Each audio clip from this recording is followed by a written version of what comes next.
一款名为白帝的未来战斗机方案亮相珠海航展，从而引发了观众的思考。我们能够研制出一种既能在大气层内活动，又能在外太空飞行的战斗机吗？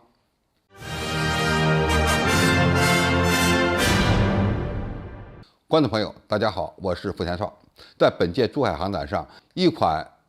被命名为白帝的未来战斗机引发了网友的热议。不过，绰号为白帝的这款有人驾驶战斗机只是一个文创作品，它体现着中国航空文化人的前瞻性的设想和创意。白帝采用是可伸缩的主翼加压抑的气动布局，扁平且圆滑过渡的机头，外倾式的 V 字形双立尾，外加2元推力矢量发动机喷管，可见其气动外形的设计还相当复杂。从外观判断，该机应该具有相当出色的隐身能力和机动性，并且呢，既可以高速飞行，也可以低速飞行。根据现场展板的介绍，白帝战斗机可以实现大气层的穿越飞行，并且呢，能够在外太空做长距离的巡航。其武器装备为离子式武器。最引人注目的是，这款未来战斗机的座舱盖是非透明的，是用抗高温的复合材料做成的。飞行员进入座舱以后，将座舱盖一盖上，里面可能什么都看不见，只有戴上虚拟现实头盔，才能看到舱内的显示系统和驾驶杆。当然，它通过这个虚拟头盔呢，也能看到外界的场景，只不过这些场景不是用眼睛看到的，而是通过各种各样的传感器传输给它的。按照白帝未来空战系统的介绍，这款先进战斗机既能够在大气层内飞行，也可以在大气层外的真空环境内做长时间的巡航。我们现在不来谈论白帝这个文艺作品，现在的问题是，同时能在大气层内和大气层外活动的战斗机，有可能成为未来的现实吗？它面临着什么样的技术障碍呢？白帝战斗机的创意有些方面还确实是有可取之处，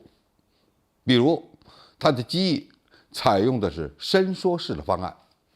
在低速飞行时，机翼伸开，增大翼面积，以获得较大的升力；而高速飞行时呢，机翼又缩回去了，从而降低飞行阻力。另外呢，为了适应高超音速的飞行，它必须采用新的座舱盖，比如说非透明的抗高温的座舱盖，否则要想飞出大气层，它必须以高超音速的方式飞行，这是很难保证座舱盖不会融化掉的。不过，就这款未来战斗机的设计方案来看，它不可能飞出大气层，顶多是一个未来的第6代、第7代的高机动的隐身战机方案。因为要想飞出大气层，它必须采取新的动力装置，仅靠现在的2台发动机，它的最大飞行高度能够达到2万米，恐怕也就到头了。因为从它采用2元矢量吞口这么一个设计来看，它的动力装置顶多是大推动比的涡扇发动机，而要想飞出大气层，进入外太空活动，就必须采取新的技术措施来解决它的动力问题。那么，什么样的动力装置能够适合这款穿梭于空天之间的飞行器呢？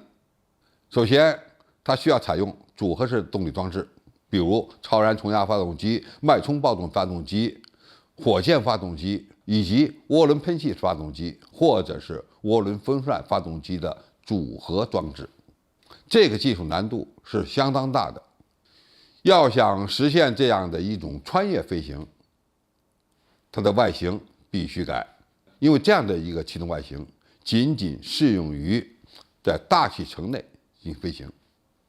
不仅是动力装置，目前我们还做不到，即使是外形上也要做相应的改动，因为现在还很难做到让这样一个外形的战斗机实现抗高温的飞行。当然，未来的技术会不断的进步，如果能够解决新材料的问题、新型动力装置的问题、新型控制装置的问题，那么开发一款能够实现高超音速飞行的战斗机，并非没有可能，只不过不是现在，而是要再过20-30年，才有可能搞出一款无人驾驶的高超音速战斗机。那么有人驾驶的高超音速战斗机什么时候能够实现呢？只要无人驾驶这个平台验证成功了，那么未来解决有人驾驶的问题就会相应的容易一些。白帝未来战斗机只是文创部门的一个设想，但是从他们这个设想中，我们可以看到许多的创意有它的合理性。当然，它还面临着很多难以克服的困难。那么一些科幻的产品、文创的产品有其合理内核，只要经过努力，人类一定能够将这些科幻的设想变成现实。好，今天评述就到这里，谢谢大家收看，我们下期再见。